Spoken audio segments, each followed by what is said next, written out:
Bismillahirrahmanirrahim. Assalamualaikum warahmatullahi wabarakatuh.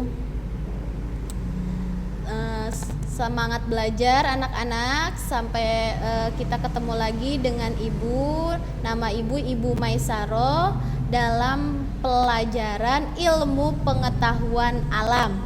Sekarang anak-anak buka halaman 3. Sudah dibuka LKS-nya halaman 3 tentang objek IPA dan pengamatannya.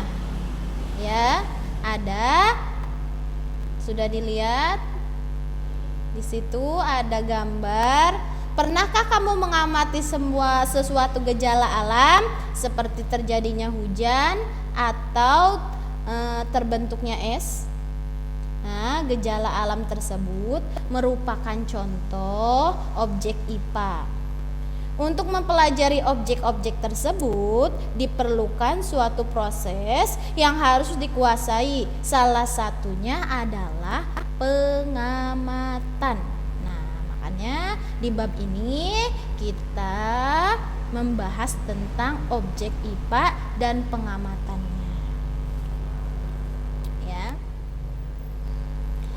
Untuk mempelajari objek, harus melalui pengamatan.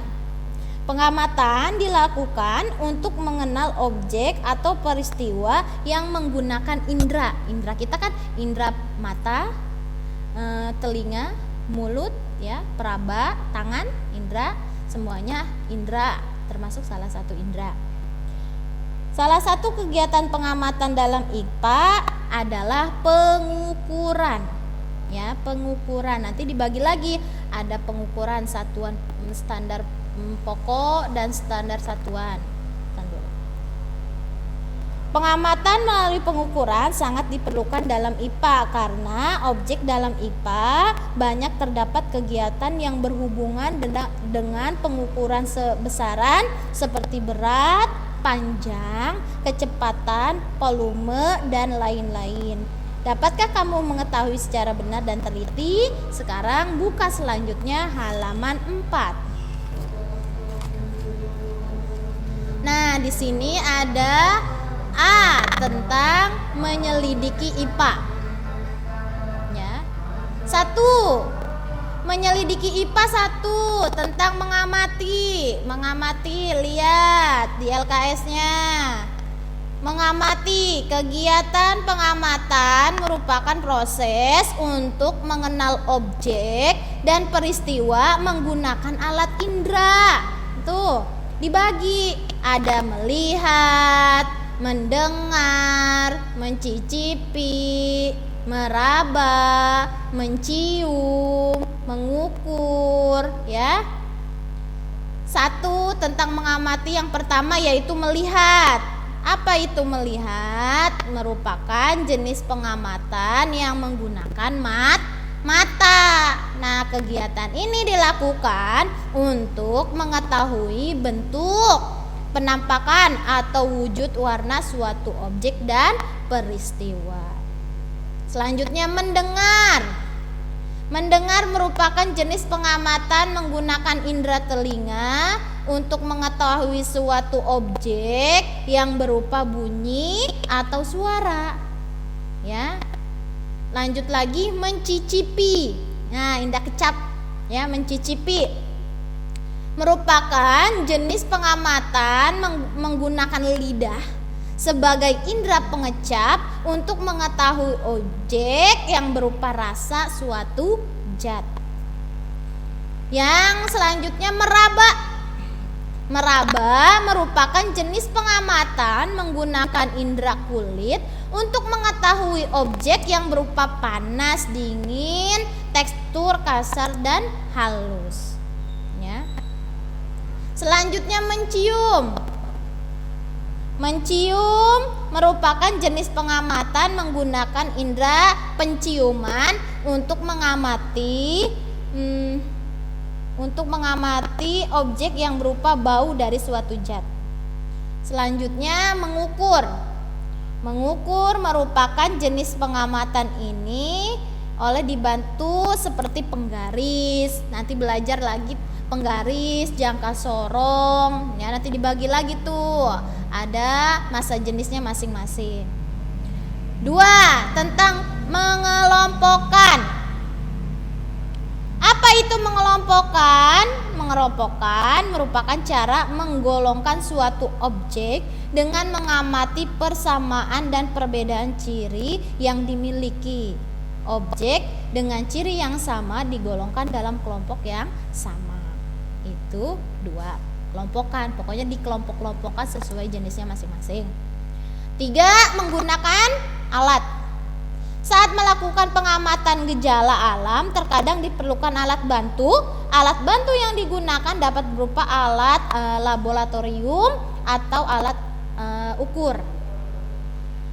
Yang keempat, menafsirkan. Apa itu menafsirkan? Kegiatan lanjutan setelah melakukan pengamatan. Setelah data hasil pengamatan diperoleh, data tersebut harus diinteraksikan atau dijelaskan berdasarkan acuan sehingga data tersebut mempunyai makna. Lanjut lagi. 5. Memprediksi. Apa itu memprediksi? Kegiatan meramalkan data yang diperoleh dari menafsirkan berdasarkan hukum yang berlaku atau kejadian sebelumnya. Apabila hasil prediksi memerlukan pengujian, maka akan menghasilkan suatu dugaan atau hipotesis. 6. Menganalisis dan mensintesis. Ya, menganalisis merupakan kegiatan yang mengurangi data-data yang diperoleh sehingga dapat digunakan untuk membuat suatu kesimpulan. Ketika menganalisis data diperlukan perhitungan secara tematik. Nah, itu adalah penyelidikan IPA. 1. Mengamati dibagi ada melihat, mendengar, mencicipi, meraba, mencium, mengukur. 2. Mengelompokkan. 3. Menggunakan alat. 4. Penafsiran. 5. Memprediksi. 6. Menganalisis dan menganalisis. Ya, lanjut ke halaman 6. Lanjut lagi ke halaman 6. B. Tentang pengukuran sebagai pengamatan dalam IPA. Ya. Pengamatan dalam IPA dapat dilakukan dengan pengukuran. Apa itu pengukuran? Lihat di LKS-nya halaman 6. Halaman 6 dibuka. Garis bawahi pengukuran adalah membandingkan suatu besaran yang diukur dengan besaran sejenis yang dipakai sebagai satuan. Nah, pengukuran pertama 1. Besaran. Apa itu besaran? Adalah sesuatu yang bisa diukur dan hasilnya dapat dinyatakan dalam angka. Nah, besaran itu dibagi 2. Ada besaran pokok dan besaran turunan. Nah, besaran yang pertama yaitu besaran pokok. Besaran yang satuannya sudah didefinisikan terlebih dahulu dan tidak dapat dijabarkan dari besaran yang lain. Besaran pokok dibagi 7. Besaran pokok dibagi 7 ada panjang, masa, waktu, suhu, kuat arus listrik, intensitas cahaya, jumlah zat. Itu besaran pokok ada 7. Satuannya panjang, satuannya meter, singkatannya M. Masa, satuannya kilogram, singkatannya kg. Waktu, satuannya detik, singkatannya second. Suhu, satuannya Kelvin atau Kelvin, ya, bukannya Kevin, maaf ibu salah ngetik itu. Kelvin, ya, lihat di halaman 6 Kelvin. Singkatannya K besar. Terus besaran yang kelima, kuat arus listrik, satuannya ampere, singkatannya A. Yang keenam, intensitas cahaya, satuannya jandela, singkatannya CD. Yang terakhir, yang ketujuh, yaitu jumlah zat, satuannya mol, singkatannya pun mol.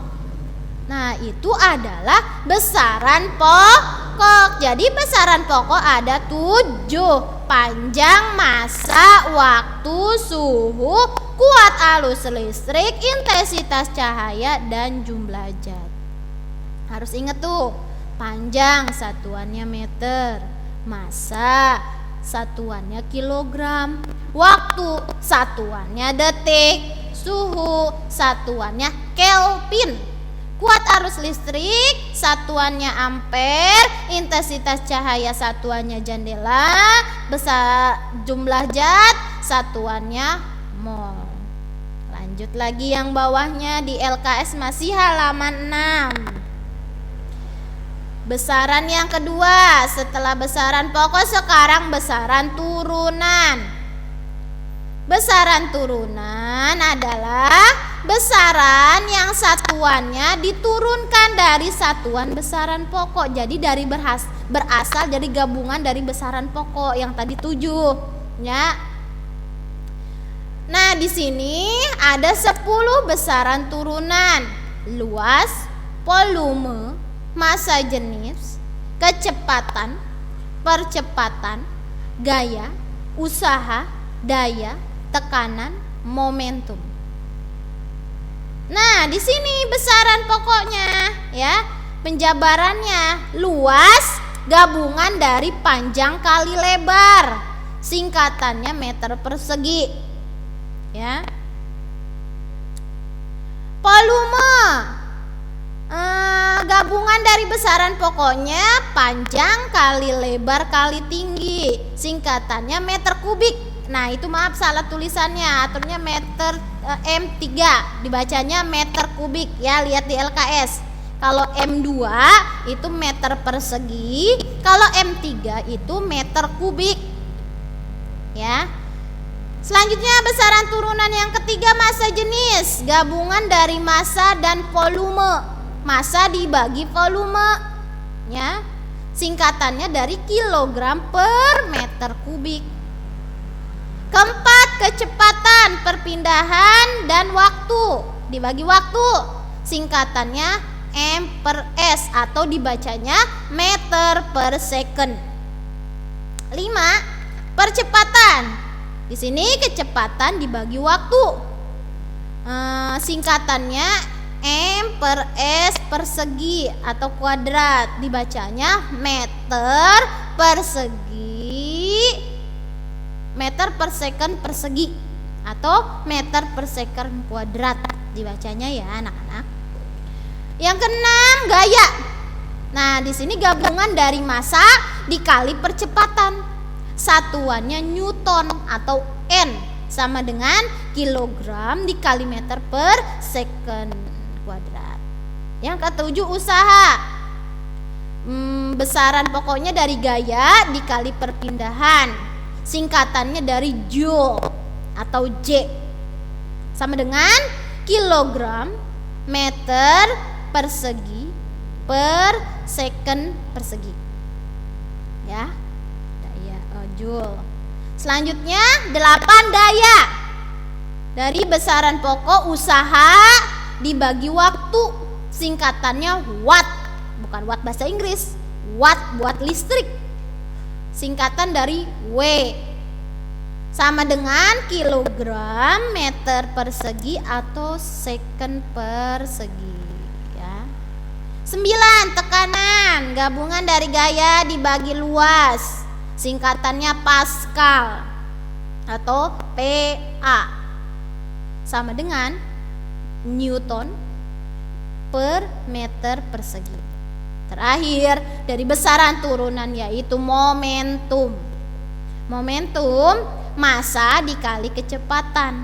Massanya kan singkatan dari kilogram, kecepatannya dikali meter per second atau M per S. Dibacanya, ingat, kalau M per S itu meter per second, ya.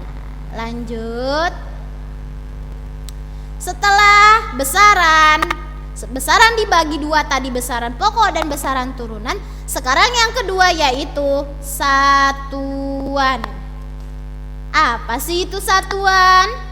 Satuan adalah ukuran dari suatu besaran. Ya. Satuan, lihat ya di halaman 6. Pada zaman dahulu kala, orang-orang menggunakan satuan dari anggota tubuhnya untuk mengukur besaran panjang. Misalnya bangsa Mesir kuno mendefinisikan standar besaran panjang sebagai jarak dari siku sampai ke ujung lengan jari yang disebut dengan cubit atau hasta. Ya. Bangsa Eropa menggunakan standar besaran panjang sebagai jarak dari ujung ibu jari kaki sampai ke pangkal kaki, disebutnya kaki atau foot. Nah, di Indonesia di kita untuk mengukur besaran panjang bisa digunakan satuan jengkal. Zaman dulu mah pakai jengkal, ya. Caki jengkal tuh untuk mengukur, ya. Jengkal, hasta atau depa. Biasanya itu disebutnya dengan standar satuan tidak baku, ya. Lanjut. Satuan standar harus memenuhi syarat-syarat seperti berikut, ya. Pertama, satuan yang ditetapkan tidak akan mengalami perubahan oleh pengaruh apapun. Jadi sudah diakui oleh SI. SI apa sih, Bu? Standar internasional. Jadi sudah diakui oleh seluruh dunia, ya. Satuannya sudah diakui, tidak boleh diubah, ya. Jadi sudah resmi sama semuanya, disebutnya standar internasional. Satuannya sudah diakui oleh internasional, oleh seluruh dunia. B.